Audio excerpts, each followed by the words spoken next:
Internationally, the words Manus Island conjure thoughts of banished refugees. But they are not the only ones who live here. The island is big and has a population close to 60,000. Most people are spread out, living in small villages in the interior or along the coast. But 6,000 live here, in the island's only town, Lorengau.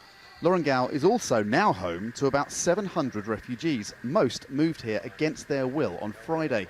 They say they wanted to stay in their former prison, despite having to live on rainwater and smuggled in food, because they did not think they'd be safe in town. Most local Papua New Guineans say that fear is misplaced.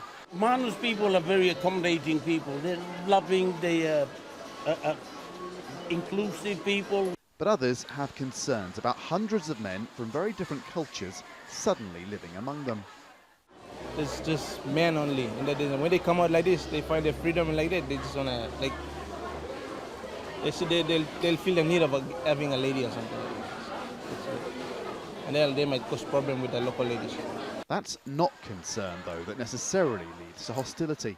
Walking around this market in daytime feels to me pretty safe. But then I'm only here for a short time, and I'm not a refugee from the Middle East, Africa or South Asia. The things they say are very different. Some refugees chose to leave the prison and move to Lorengau months, even 2 years ago. To keep occupied, Sajjad Hussein worked as a receptionist at a guest house, but he's not paid. Refugees aren't allowed paid work. And despite being much better integrated than most, he says the town for refugees isn't safe. 1 month ago, they grabbed my phone, they put a knife on my neck. They said, asking for the phone.